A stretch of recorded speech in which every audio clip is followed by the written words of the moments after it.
감사합니다. 그래도 우리가 가족이니까 이런 이야기도 하고 저런 이야기도 하고 얼마나 좋습니까? 이제 골로새서의 모든 내용들이 다 끝났습니다. 골로새서 내용이 끝나서 이제 사도행전으로 돌아왔습니다. 우리가 지금까지 사도행전과 또 바울 서신을 오가면서 교회가 어떻게 생겨났을까? 그리고 또 그 교회의 모습은 어떤 모습이었을까? 그리고 또 교회 안에서 당시에 그 지역마다 교회가 생겼을 때 그 안에서 일어났던 여러 가지 문제들이 무엇이 있었던가에 대해서 좀 우리가 살펴보았잖아요. 저는요, 이 작업을 하면서 한 몇 가지를 이렇게 좀 깨달은 것 중에 하나가 뭐냐면 하나님의 그 소원과 그 하나님의 소원이 이루어져가는 그 과정이 무엇이었는가에 대해서 발견하게 되어졌습니다. 여러분들이 잘 아는 대로 우리 교회는 하나님의 소원이 사랑으로 완성되는 거룩한 3대 언약 가족 공동체입니다. 이 하나님의 소원이 뭐냐고 그렇게 여러분들에게 질문을 던졌을 때 제가 바로 적문적답을 한다면 임마누엘이잖아요. 하나님이 우리와 함께 계시고 싶다는 말입니다. 우리랑 같이 있고 싶고 우리랑 같이 살아가고 싶다는 것입니다. 그것이 바로 하나님의 소원입니다. 그런데 이 과정을 하나님께서 어떤 식으로 주님께서 만들어 주셨느냐? 교회를 통해서 만들어 주셨다는 겁니다. 그러면 교회를 통해서 이 임마누엘을 어떤 식으로 하나님이 그 소원을 이루어 가셨습니까? 그것은 제자 삼는 거였습니다. 다시 말해서 교회 안에서 자기네들끼리만 열심히 임마누엘을 맛보며 살아가는 것이 아니라 그 주변에 있는 많은 믿지 않는 자들, 그리고 또한 유대인들, 그러니까 예수 그리스도를 믿지 아니했던 그 사람들이 있었잖아요. 그 사람들에게 예수 그리스도를 소개하고, 그리고 소개하게 했을 뿐만 아니라 또한 그 예수 그리스도를 믿었던 그 본인들이 어떤 삶 속에서 어떻게 이런 삶을 살아가는 가운데서 누렸던 여러 가지 많은 누림에 대한 내용들이 있었을 거 아닙니까? 그 내용들을 함께 공유하면서 나누면서 그러면서 그들에게 하나님의 소원은 이런 거였다는 것을 알려주면서 함께 그 임마누엘을 누리면서 살아가게끔 만들어 주셨다는 사실입니다. 오늘 제가 여러분들에게 사도행전 28장 마지막 이 부분을 소개합니다. 이제 사도행전의 이 모든 마지막 부분을 그 말씀을 드리면 신약에 있어서 거반 한 절반 이상 양은 다 우리가 배우고 다루었죠. 그렇죠? 예. 사도행전 배웠죠. 그 다음에 그 사도행전에 나왔던 바울 서신들 13권을 다 우리는 이제 거의 다 배운 것 같습니다. 이제 구약으로 가야 되지 않을까 싶습니다. 구약으로 가면 또 재밌는 여러 가지 하나님의 그 놀라우신 구원의 계획들을 우리가 배워나가지 않을까 싶은데요. 이 사도행전 28장의 이 마지막 부분, 여기에 나오는 이 내용을 보면 바울이 로마에 갇혀서 로마에서 가서 그곳에서 가택연금이 된 그 상태 속에서도 하나님의 소원과 함께 그 과정을 감당하기 위해서 애를 쓰고 있는 그 모습을 발견하게 되어집니다. 하나님께로부터의 이 이방인의 전도를 위해서 부름받았던 이 바울이 그 서신서를 통해서 그들이 예수 믿기 이전의 모습이 어땠는가를 소개하고, 그리고 그 예수 믿기 이전과 함께 그 이후에 예수를 너희들이 어떤 식으로 어떤 과정 속에서 예수를 믿었느냐에 대한 그 과정을 소개를 합니다. 그리고 난 이후에 너희들이 이제 예수를 믿게 되어졌으니 이후의 삶은 구체적으로 어떻게 살아야 될 것인가에 대해서 가르쳐주는 내용이 바울의 그 13권의 서신의 내용 아니겠습니까? 근데 그 13권의 그 내용을 보면 하나님의 소원을 이루어 나가는 과정입니다. 너희들이 이렇게 살아야 돼 라고 그 살아가는 그 과정의 모습들은 바로 하나님 앞에서 하나님의 거룩함을 드러내는 그런 삶이 되어진다는 말입니다. 그래서 그 거룩함 속에서 하나님의 소원이 임마누엘이라는 것을 확실하게 보여주고 있는 그 삶이 바로 이 바울 서신의 바울을 통해서 가르쳐주고 있는 것이죠. 그러니까 예수님께서 성천하셨을 때 사도행전 1장에 보면 8절입니까? 거기에 바로 이렇게 이야기했죠. 너희는 내 증인이 되라 라는 말씀을 하잖아요. 네. 예루살렘과 온 유대와 땅 끝까지 내 증인이 되라. 그렇게 예수님이 마지막 성천하시면서 명령하셨습니다.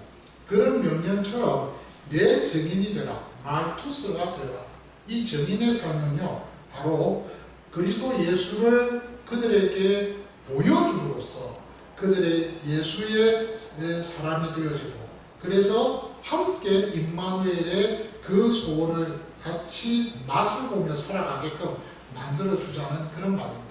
오늘 사실 이 17절에서 나오는 이 31절까지 이 내용을 우리가 살펴보면 그렇게 크게 우리가 살펴보고 구체적으로 알아보고 헬라어를 찾아보고 그렇게 안 해도 쉽게 알 수 있는 내용입니다. 단 여기에 17절에서 31절의 이 내용에서 보면 어떤 시간적으로 또 어떤 상황적으로 이게 무슨 말이지 하고 좀 이렇게 오해할 수 있는 것을 제가 여러분들에게 좀 설명을 붙이면서 이 말씀을 통해서 함께 제가 생각했던 것을 좀 함께 나누는 그런 시간을 가졌으면 좋겠습니다. 오늘 17절에서 보면 사흘 후에 바울이 유대인 중에 높은 사람들을 청했다고 했습니다. 우리가 잘 아는 대로 17절 이전에 있는 사건은 뭐냐면 멜리데의 섬에서 갇혀있는 사건입니다. 여러분 잘 아시는 대로 바울이 로마에 이제 갑니다. 첫 번째 로마에 갔을 때는요, 자진해서 갑니다. 왜냐하면 예루살렘에서 붙잡혀가지고 그 예루살렘에서 유대인 그 지도자들과 함께 이제 단판을 지었는데 단판이 안 났잖아요. 그래서 나는 황제에게 나의 이 억울함을 내가 지금 호소해야 되겠다. 그러고는 이제 로마에 가기로 결정을 합니다. 그 로마에 갈 수밖에 없었던 것은 우리가 잘 아는 대로 그 바울이 시민권자였잖아요. 로마의 시민권. 그러니까 로마의 시민권자로서 자신의 억울함을 이렇게 항소하고 거기에 대해서 호소하는 그 마지막 단계가 황제로부터 이렇게 재판을 받아서 면책권을 얻는 것이 로마의 시민권자로서의 특혜입니다. 그러니까 어쨌든 바울이 그렇게 해서 로마로 가게 되어집니다. 로마로 가는 그 길이 육로도 있고 그 다음에 항로도 있어요. 근데 육로는 너무 멀어요. 왜냐하면 소아시아와 유럽을 거쳐서 하여튼 오랜 시간 동안 육로 걸어서 가야 되니까 요즘같이 기차가 있으면 얼마나 좋고 차가 있으면 얼마나 좋겠습니까. 그래서 가장 빠른 편이 항로였어요. 배편입니다. 그래서 배를 타고 갔는데 당시에 6월, 7월 달에는 이 지중해가요 굉장히 그 날씨가 급변하는 그런 어떤 바다였기 때문에 풍랑을 만나죠. 그래서 결국에는 멜리데라는 이 섬에 이렇게 대피를 합니다. 그리고는 이곳에서 이제 한 석 달간 지납니다. 그리고 난 이후에 그 석 달 지난 그 내용을 11절에서 15절에 기록을 하죠. 그러고 나서는 11절에 보니까 석 달 지나고 나서 배를 타고 로마에 이제 다시 오게 되어집니다. 16절에는요, 로마에 들어가니라고 했습니다. 그래서 로마에 도착해서 바울은 그곳에서 한 군인과 함께 따로 있게 되어집니다. 별다른 큰 중범죄가 아니니까 아마 군인 한 사람이 보초를 쓰면서 바울을 지켰던 것 같습니다. 그러나 여러분 아시는 대로 30절에 보면은 잘 아는데요. 우리가 보면은 20절에 보면 쇠사슬에 매인바 되었노라고 했습니다. 그러니까 가택연금을 받는 하는 가운데 연금으로서 이렇게 갇혀 있는 가운데에서 쇠사슬에 묶여 있는 것은 다른 죄인들과 동일했다는 것이죠. 그래서 16절, 17절에 보면 어쨌든 가택연금이 되고 그래서 그곳에서 이제 머물면서 지내는 가운데에서 3일째가 되는 날에 이제 바울이 유대인들 중에서 높은 사람들을 청하였습니다. 그리고 그들에게 그 지도자들에게 바울은 이런 이야기를 합니다. 내가 지금 이렇게 묶여가지고 감옥에 갇혔는데 로마인의 손에 내가 죄수로 이렇게 오게 되었는데 사실은 죽일 죄목이 있어서 이렇게 잡힌 것이 아니라 너희들이 내 민족에 관계되는 그 어떤 문제 때문에 지금 상소를 해서 내가 이곳에 오게 되었다. 그렇게 이제 설명을 하게 되어집니다. 그 내용이 17절에서 22절까지의 내용입니다. 또 별다른 내용이 없는 거예요. 그리고 나서는 23절에 보시면요. 그들과 함께 날을 정하여서 이제 다시 찾아와서 바울이 머물고 있었던 그 집에서 아침부터 저녁까지 이제 그들에게 하나님 나라에 대해서 그리고 주 예수 그리스도에 대해서 이제 설명을 합니다. 그런데 여기에서 한 가지 좀 우리가 알고 있어야 될 것은 뭐냐면 21절과 22절에 보면은 아무런 별 문제가 없다고 바울이 지금 설명을 하잖아요. 아무 문제가 없어요. 그런데 문제는 뭐냐면 유대인들은 그 당시에 그리스도 예수에 대한 그 이야기보다도 그리스도인에 대한 부정적인 이미지를 많이 듣고 있었습니다. 그래서 오늘 여기 본문에 보면은 어떤 이야기가 나오느냐면 22절에 이런 이야기가 있습니다. 이에 우리가 너의 사상이 어떠한가 듣고자 하니 이 파에 대하여는 어디서든지 반대를 받는 줄 알기 때문이라 하더라. 요 말이 나옵니다. 그러니까 로마에 있는 유대인 지도자들, 유대교의 그 지도자들은 본토에 예루살렘에서 일어났던 모든 일들에 대해서는 지금처럼 방송이 매체가 발달되어 있어서 바로바로 어떤 뭐 전파를 송신을 해서 우리가 알 수 있고 이렇게 되면 얼마나 좋겠습니까? 그러니까 그렇지가 않아요. 그러니까 소식이 들리면은 그 소식은 몇 달이 걸쳐서 소식이 들어옵니다. 로마에까지 도착하는 거예요. 그것도 인편을 통해서 사람의 입을 통해서 전해지는 거잖아요. 그런데 그런 가운데에서 당시에 그리스도인들이 절겨 주님 앞에서 감당했던 성찬이라든지 여러 가지 많은 그런 그리스도인들만의 그 문화들이 있고 신앙의 모습들이 있을 거 아닙니까? 그 모습들에 대해서 당시에 있는 많은 유대인들은 그렇게 썩 좋은 인상은 갖고 있지 않았다는 겁니다. 우리가 잘 배웠어서 아시다시피 갈라디아 지역에 있던 그 교회들도 할례라는 문제 때문에 얼마나 심각한 문제 속에 힘이 들었습니까? 그렇잖아요? 고린도 교회도 마찬가지예요. 고린도 교회도 어떤 교회 안에서 간음의 문제도 있었지만은 또한 교회 안에서 일어날 수 있는 모든 일들은 다 일어났었거든요. 그 중에 하나가 뭐냐면은 제사 드리는 문제에 있어서 우상하게 바친 그 음식을 먹어야 되느냐 말아야 되느냐 이 문제가 또 심각했거든요. 그리고 뭐 빌립보, 에베소, 골로새 우리가 다 아시다시피 이단들의 또한 주변에 있는 사이비 종교들 때문에 얼마나 곤란과 힘든 일을 당했습니까? 그럴 때마다 그 교회에 일어났던 여러 가지 많은 일들이 주변에 있는 많은 사람들에게 좋은 모습은 아니었더라 이 말입니다. 근데 그런 소식들이 인편을 통해서 입을 통해서 전해졌을 때 당연히 로마에 있는 유대 이 교회 지도자들 역시도 그 부분에 대해서 듣고 있었다는 거예요. 그래서 이 사람들이 어떤 사람인가 그리고 많은 사람들이 반대하고 있다는 겁니다. 그런데 로마에 있는 유대교 지도자들은요 그래도 조금 이렇게 지적인 부분에 있어서 수준이 있었어요. 그래서 이 사람들은요 일단 한번 들어보자. 언젠가는 한번 들을 기회가 있으니 그 들었을 때 그 내용을 가지고 우리가 한번 판단해보자. 그런 생각을 가졌던 것 같습니다. 그러니까 요때에 22절에 보니까 바울이 왔어요. 그 바울이 왔던 그 기회를 놓치지 않는 거예요. 그래서 이 파에 대하여 라는 말을 써보죠. 원문에 보면은 이 파라는 것을 하나의 그리스도인의 그 무리를 이야기합니다. 그들이 주장했고 그들이 지금 믿고 있는 그 내용들이 무엇인지에 대해서 한번 왜 주변에 있는 사람들이 이 그리스도인을 통해서 그리스도파를 반대하고 있느냐 왜 그들을 미워하고 있는가에 대해서 바울의 입장에서 한번 또 들어보자는 것입니다. 우리가 어떤 문제가 있으면요 쌍방의 이야기를 들어봐야 되죠. 그렇죠? 그 사람 이야기도 들어보고 이 사람 이야기도 들어봐야 돼요. 그러니까 이 로마에 있는 이 유대교 지도자들은요 굉장히 수준이 있는 거예요. 양쪽을 다 들어보는 거예요. 이쪽 반대파의 이야기도 이미 들었고 그러니 이제 또 이 바울이라는 이 사람을 통해서 그리스도인에 대해서 긍정적으로 이야기해 줄 수 있는 그 부분에 대해서 또 한번 듣기를 원했다는 것이죠.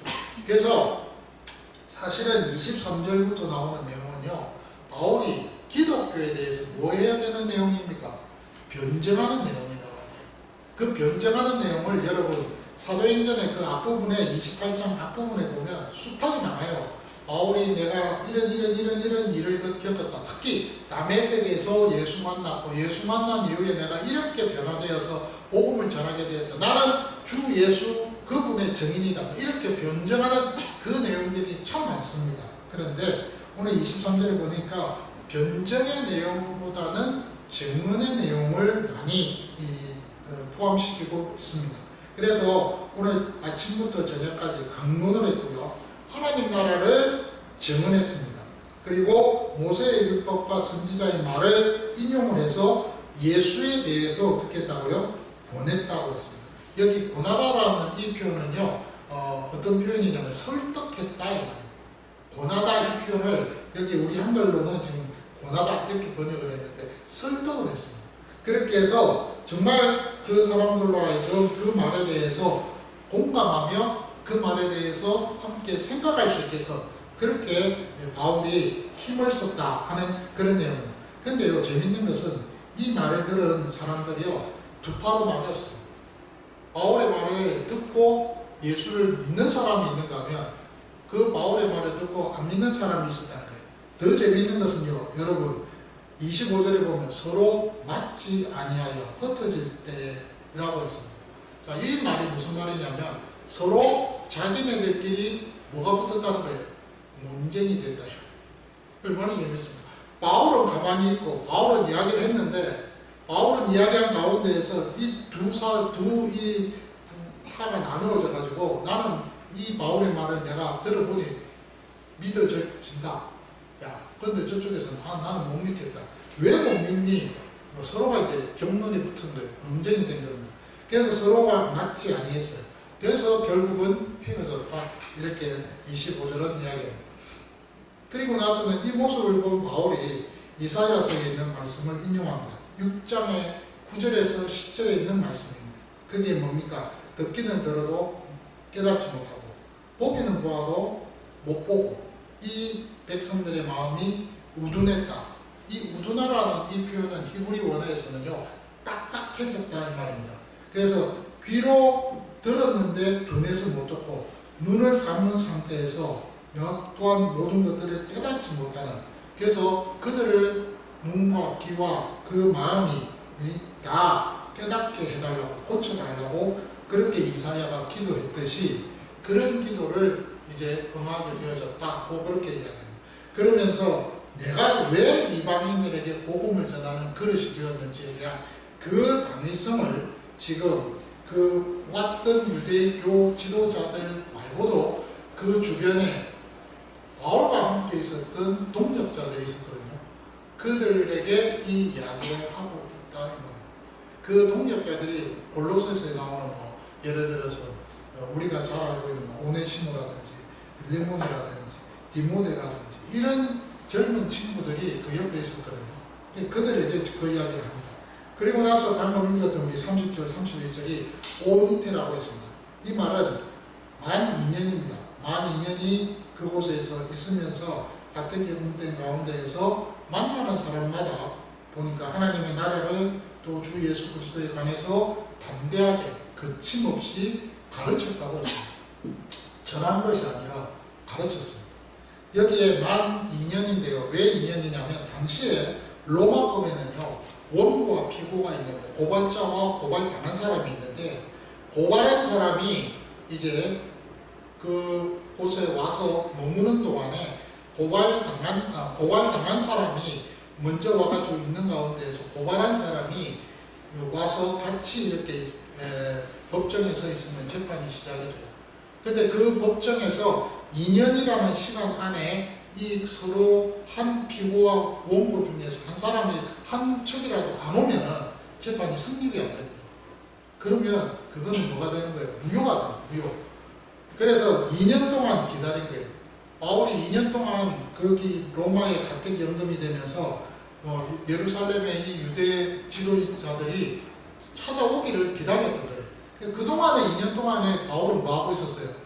예, 하나님 나라에 관해서 전하고 주 예수 그리스도에 대해서 담대하게 가르치는 일에 힘썼다 이 말입니다. 그렇게 이야기하고 사도행전 28장 끝을 냅니다. 제가 오늘 이 말씀을 좀 기억을 하면서 좀 찾아보면서 진짜 바울은요 복음에 미친 사람 같아요. 그렇잖아요. 복음에 미쳤습니다. 가는 곳곳마다 복음 전하는 것을 부끄러워하지 않았습니다. 그리고 바울 서신에 보면은 나는 복음을 부끄러워하지 않는다. 혹여라도 내가 복음 부끄러워하면 나는 진짜 이건 정말 큰일 난다. 이런 식으로 내 목숨 빼앗는 것과 똑같다. 이런 식으로 이야기 서신에도 하고 있잖아요. 우리가 잘 아는 대로 복음은 로마서 1장 2절에서 4절에 나오는 말씀대로 예수 그리스도입니다. 복음은 예수 그리스도입니다. 근데 그 그리스도에 대해서 바울은 미쳤습니다. 그리스도의 사랑에 미쳤습니다. 고린도후서 5장 13절에서 14절에 있는 말씀입니다. 사도행전 26장에서는 24절 25절에는 부활의 그 증거에 미쳤다고 했습니다. 로마서 1장 14절에서 15절에서는요 뭐라고 이야기해요? 복음에 대해서 빚을 져서 나는 그 복음에 미쳤다고 했습니다. 그리고 무엇보다도 빌립보서 3장 7절에서 8절에 있는 말씀에는요 이 세상에 썩어질 배설물이 아닌 가장 이 고상한 예수 그리스도 여기에 나는 미쳐서 내가 정말로 쇠사슬에 매여 있다 하더라도 거침없이 나는 하나님 나라와 주 예수 그리스도를 전하는 이 일에 나는 힘을 쓰고 몸부림을 친다고 했습니다. 이러한 그의 사명에 있어서 이 사명을 감당할 수 있었던 것은 어디에서 그 원동력이 나타났겠습니까?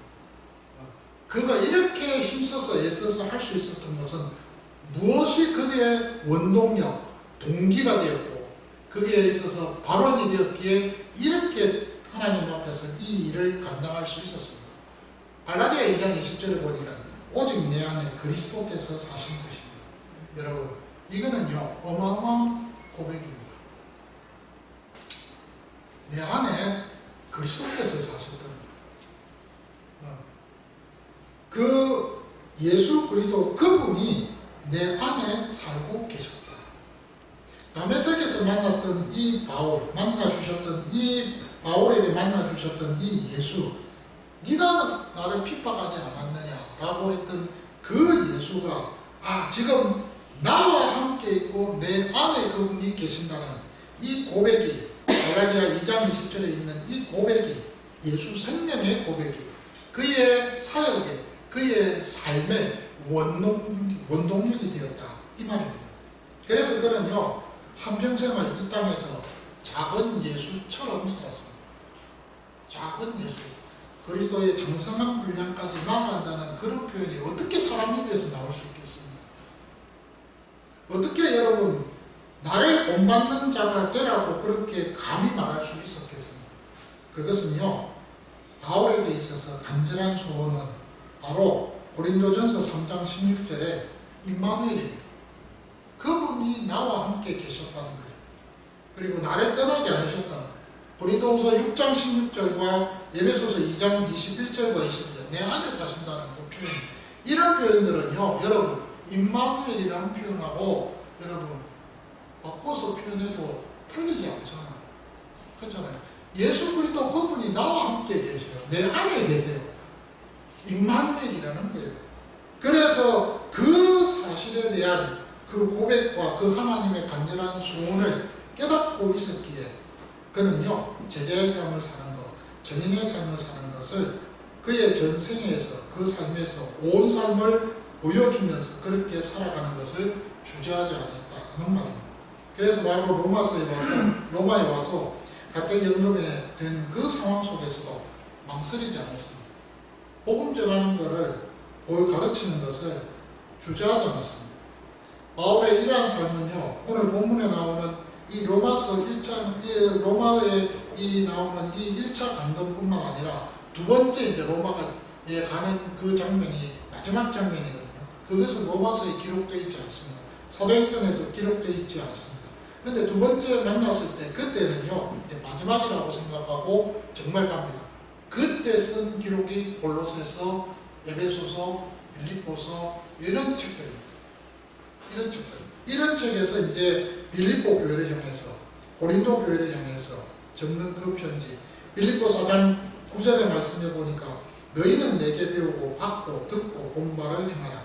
그리하면 평강의 하나님이 너희와 함께 계시리라. 빌립보 4장에 있는 말씀입니다. 내가 너희는 내게 배우고 받고 듣고 본바를 행하라. 배웠잖아요. 봤잖아요. 들었잖아요. 근데 그것을 너희들이 내가 행했던 것처럼 너희들도 행하라는 거예요. 그리고 나서는 하시는 말씀이 평강의 하나님이 너희와 함께 계신다. 이것이 빌립보 교회 성도들에게 바울이 유언적인 말로서 고백하고 있는 공명하는 내용입니다. 고린도전서 11장 1절의 말씀에 보니까 내가 그리스도를 본받는 자가 된 것 같이 너희는 나를 본받는 자가 되라고 그렇게 공면하고 있습니다. 바울이 이런 로마에 제한된 그 셋집의 공간 안에서도 이렇게 유숙하면서 자신의 믿음의 아들이었던 디모데에게 자기가 복음으로 낳았던 이 오네시모에게 쇠사슬에 매이는 그 가운데에서도 기뻐하고 감사하면서 이런 작은 예수의 일상을 그 주변에 있는 동력자들과 그 주변에 있는 지인들에게 보여주었던 것은요, 바로 그 안에 예수의 생명이 있었기 때문에, 예수를 만났기 때문에 그는 이렇게 온 삶을 온몸으로 살아서 증명하고 있었다는 사실입니다. 오늘 저는 이 주님이 우리에게 바울을 통하여서 보여주시는 이 내용을 제가 묵상을 하면서 이런 생각을 해봤습니다. 정말 내가 지금까지 전했던 이 말씀을 곰곰이 생각을 해보니까 제가 어떤 면에서는 내가 너무 이론적이었구나 이런 생각을 했어요. 근데 말씀을 묵상을 하면서 제가 준비를 하는 가운데 맞아, 이것이 임마누엘이었구나. 맞아, 이것이 내가 보고 듣고 그렇게 가르쳐주는 삶이 이런 거였구나. 부족했지만 이런 거였구나.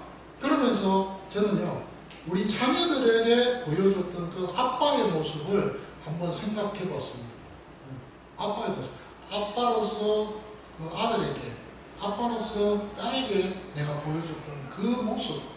그 모습이 바로 그들이 가르쳤지만 내 입을 통해서 이야기했던 그 말보다도 내가 살아왔던 그 삶의 걸음 속에서 그들이 보았던 그 삶을 통해서 존경하고 좋아하고 그렇게 닮아가는 그 모습, 그것이 바로 바울이 그 주변에 있는 성도들에게 그런 모습과도 동일한 것이 아니었던가 하는 그런 생각을 해보게 되었습니다. 오늘 여러분, 지난주에는 제가 우리 교회에 좀 변화가 있었던 거 아시죠? 오전 연합 예배 때 세대 연합 예배 마치고 진짜 오래간만에 우리 식구들과 함께 밥 먹었습니다. 진짜 좋더라고요. 너무 행복했습니다. 저는 코로나19라는 이 긴 턴을 지나고 난 이후에 진짜 식구가 뭡니까? 먹을 식자에 입구자니까 같이 밥 먹는 거잖아요. 가족이 같이 밥 먹는 겁니다. 가족은요, 같이 밥을 먹어야 가족입니다. 또 정도 듭니다. 그리고 한 가족이라는 것을 그 식구가 한 자리에서 한 식탁에서 밥을 먹을 때 확인이 되어집니다. 사실 제 아내가 가끔씩 그런 이야기를 합니다. 멀리 떨어져 있는 형제들보다도 가까이 있는 우리 성도들이 진짜 가족 같다고 그런 말을 간혹 합니다. 왜냐하면 그렇잖아요. 같이 얼굴 볼 수 있는 명절 때도 얼굴 잘 못 봐요. 저희는 최근 들어서 명절에 가보지를 못했습니다. 부모님들이 다 소천하고 안 계시니까 저도 그렇고 제 아내도 그렇고 고아입니다. 그러니까 전혀 어떻게 할 수가 없어요. 그리고 아직도 저희 처가 쪽에 그 형제들은요, 부모님들이 그 시댁의 어른들이 다 살아 계시거든요. 시댁 식구들을 먼저 챙기는 거다 보니까 저희는 사실 뒤에 이제 좀 가다 보니까 못 만나는 거예요. 그러니까 차라리 안 가는 게 낫죠. 그래서 언제부턴가 못 가요. 안 가게 되는데 어쨌든 여러분 그렇습니다. 혈육관계도 참 중요하고 좋은데요. 1년에 한두 번 만나는 그 가족들보다 매주 여러분들 얼굴 보는 이 가족이 더 가족같이, 아니 가족으로 생각되는 그런 제 아내의 마음을 여러분 좀 알아주시면 좋겠습니다. 어쨌든 이 따뜻한 식탁의 온기 속에서 이렇게 한 자리에 모여갖고 밥을 먹고 또 이렇게 함께 교제를 나누면서 목장 모임을 했던 거 여러분 지난주에 기억을 하실 겁니다. 참 살아온 삶의 그 모습들이 참 다양하지 않습니까? 저는 어제 지난주에 참 고맙고 감사했고 감동이 됐던 것은 우리 권사님의 말씀이 너무 저한테는 위로가 됐습니다. 진짜 권사님이 그렇게 말씀을 잘 안 하시는 분이거든요. 그런데 우리 권사님 그렇게 말씀하시는 그 말씀을 들으면서 제가 이런 생각을 했습니다. 우리 권사님 진짜 내가 확실하게 내가 하나님 앞에서 기도하면서 이거 정말 사생결단에서 기도 제목 들어주셔야 되는 그 마음 제가 가졌습니다. 너무너무 제 마음이 참 이렇게 그런 것이 와닿았어요. 그래서 반드시 이루어져야 되고 깊이 있고 이루어져야 되고 이것은 어떤 일이 있어도 하나님께서 채워주셔야 된다고. 그래서 우리 권사님의 남편이 되셔서 하나님께서 그거 반드시 해주셔야 된다고. 그래서 제가 그런 마음을 들었습니다. 양집사님도 마찬가지입니다. 우리 백간사님도 그런 이야기를 할 때 제 마음속에 그렇게 마음이 들었어요. 우리 간사님 같이 가는데 끝까지 같이 가게 해달라고. 그런 마음이 들었어요. 김선혜 집사님 이제 몇 주 안 되셨잖아요. 근데 이제 학교에서 같이 만나면서 이 가정에 이 모녀와 함께 우리 신선생님 가정이 정말 바르게 써갔으면 참 좋겠다. 그런 마음을 가졌었습니다. 제가 왜 이런 이야기를 하냐면 여러분 이 자리에 함께 모였던 우리의 목장의 우리 성도 한 분 한 분들은 다 그리스도 안에서 다 나름대로의 자신들이 하나님 앞에서 받은 은혜들이 있고요. 여러분들이 살아올 수 있었던 동기들이 있고 힘들이 있었습니다. 그것은 다 각각 다르지만 그러나 우리 모두가 한 가지 분명한 원동력은 있었죠. 그것은 저와 여러분들 속에 누가 계신다는 겁니까? 예수 그리스도가 계신다. 그분이 여러분들과 저를 하나 되게 만들어 주셨습니다. 그리고는 하나된 우리가 가족이라는 이 영의 가족이라는 이 이름 안에서 함께 모여서 우리가 살아가고 있습니다. 저는 이런 마음을 가졌습니다. 하나님, 부족하지만 목사가 이전에 정말로 어떤 그리스도 안에서 형제, 자매로서 함께 어울리면서 바울처럼 나도 그렇게 섬기고 보여주는 그런 어떤 보이는 그 자녀에게 이렇게 내가 보여주었듯이 그렇게 보이는 그 삶을 그냥 살아보겠습니다. 그러면서 우리 성도들에게 이렇게 한번 해보세요라고 말하기보다는 그냥 먼저 한번 보이는 그런 삶을 살았으면 좋겠다는 생각을 했습니다. 기도합시다라고 그렇게 100번 외치는 것보다 삶의 어떤 그 무거운 짐을 진 그 한 사람 한 사람의 그 손을 붙잡고 눈물로 기도해 주는 것. 그것만큼 더 좋은 거 어디 있겠습니까? 그렇잖아요. 힘들고 어려울 때, 그렇잖아요. 사랑합니다라고 그렇게 교리적으로 분석하고 말하기보다는 밥 한 끼를 따뜻하게 대접하면서 함께 그 시간을 보내면서 필요를 채워줄 때, 그때 그 힘은요, 어마무시한 거라고 생각합니다. 저부터 그렇게 살아야 되겠다는 것이죠. 그리고 그런 삶을 여러분들도 보면서 여러분 주변에 있는 믿지 않는 자들과 아니 또 믿지 않는 자들뿐만 아니라 오랫동안 신앙생활을 하다가 좀 쉬고 있는 분들 있잖아요. 낙심해서 여기 가보니 실망해서 저기 가보니 실망해서 했던 그런 사람들에게 끝까지 묵묵히 이 일을 감당하면서 그렇게 여러분들이 그 사명을 감당하면 참 좋지 않을까 하는 그런 생각을 해봤습니다.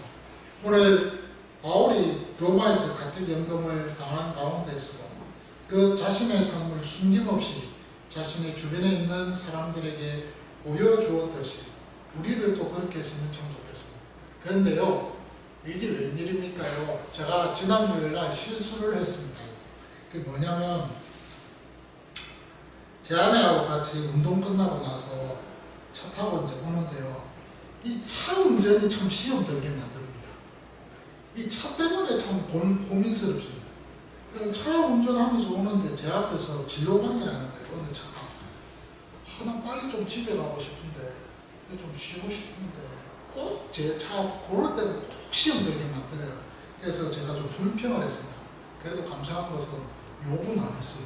6두 문자는 안 나왔습니다. 많이 상화됐죠.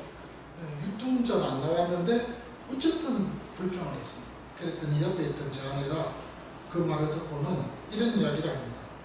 아휴, 언제 내 입에서 당신 입에서 불평하는 소리가 안 나올지 참 궁금하다고 핑계 딱 주는 거예요.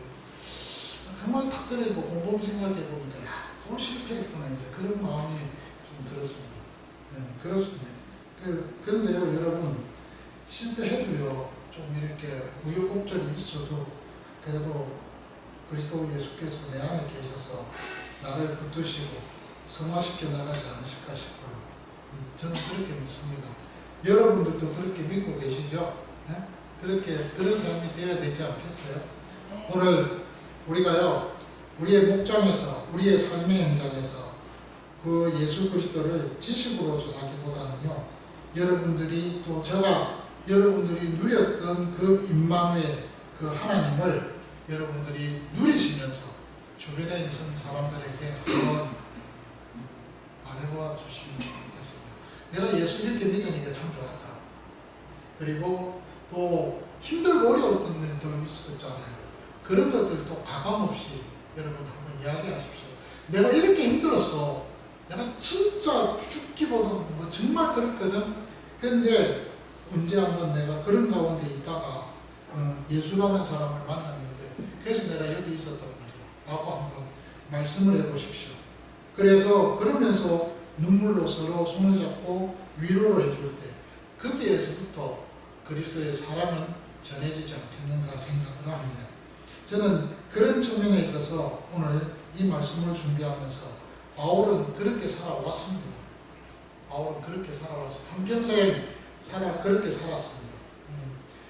네로 황제 앞에서 차명을 당하는 그 순간까지도 아마 네로 황제 앞에서 서서 차명당하기 전에도 사도행전에 있는 이 몇 장입니까? 26장에서 그 베스도 총독 앞에서 했던 말 있잖아요. 내가 벨릭스 총독 앞에서 했던 말. 내가 이거 묶인 거 외에도 묶인 거 말고 나처럼 당신도 예수 믿었으면 좋겠다. 그랬더니 베스도 총독이 야 너 미쳤지? 라고 그랬잖아요. 그것을 네로 왕제 앞에서도 그렇게 외치지 않았을까 저는 그런 생각을 해요. 여러분들의 삶이 오늘 이 말씀을 통해서 한번 도전을 받으시고요. 한 주간이 주님 앞에서 그리스도의 향기를 드러내는 그런 주인공들이 되시기를 주의 이름으로 축원합니다. 감사합니다.